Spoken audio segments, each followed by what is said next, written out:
Yeah, hi guys, so today we're going to talk about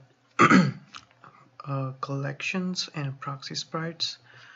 Um, this has been already covered in our previous video, uh, but for our assignment I'm just going to walk you through all the required features of this assignment.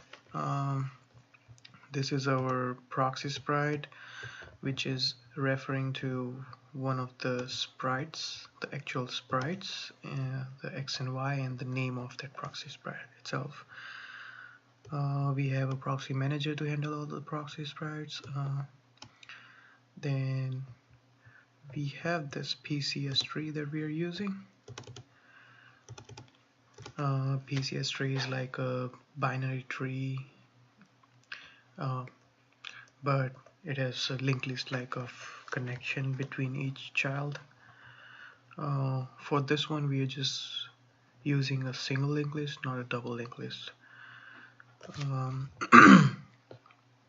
So we have a node and a tree. Tree is like a manager itself. And then we are using game object. We are using this to create our sprites and proxy sprites. Alright, and then we have our grid. So as required for us, so that's our 5 row of 11 aliens, and it's a PCS tree. We are adding the aliens, we're controlling them all together using a grid function, a grid class.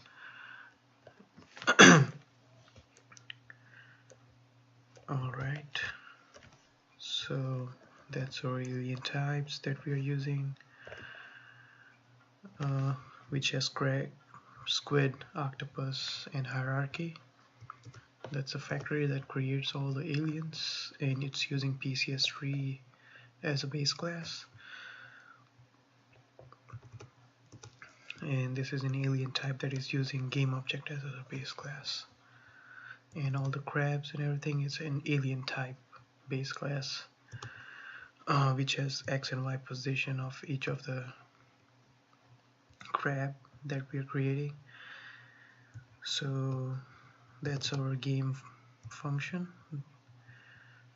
and here what we are doing with this, everything until before this is same, where we're creating PCS sprite batch, and then we're creating a tree. We are adding that tree to the alien factory, and with that factory we are setting a parent, which can be null. So we have a grid, and we're creating a grid named hierarchy, and we're setting it as a parent then. And what we are doing next is creating each row, and each row has, the first row is squid, the crab, and we are setting it such a way that it's at a distance of 50 pixels from each other. And then we're creating animations and attaching all the animations to the scripts, and then we are using the grid function to move them all along. So if you can see here, we have a move grid function which is doing all the calculations of movement of delta and moving up and down to update the tree and everything. And this function is called in our animation, and that is moving all the stuff in there. Alright, so it's basically simple. It's still the same thing. We're just gonna run it, and that's our grid that's created, and it's doing all the animations and switching it in between, and every time it hits the end of the screen it moves down a bit, and then it moves into an opposite direction, and the same way on the other side as well.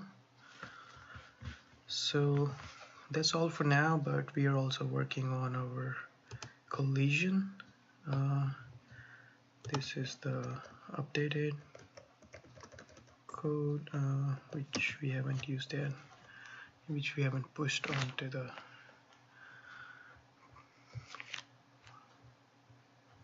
alright. So we have added collision. That's the collision object, that's the rectangle, that's we are still working with the pair and pair manager. We have made changes to a couple of functions already. That's alien functions where we have added columns and stuff like that. So once it's fully updated, we'll be able to see the changes that are going to be done to that as well. So stay tuned, we're going to come with the more of collision stuff soon. Thank you and see you in the next video.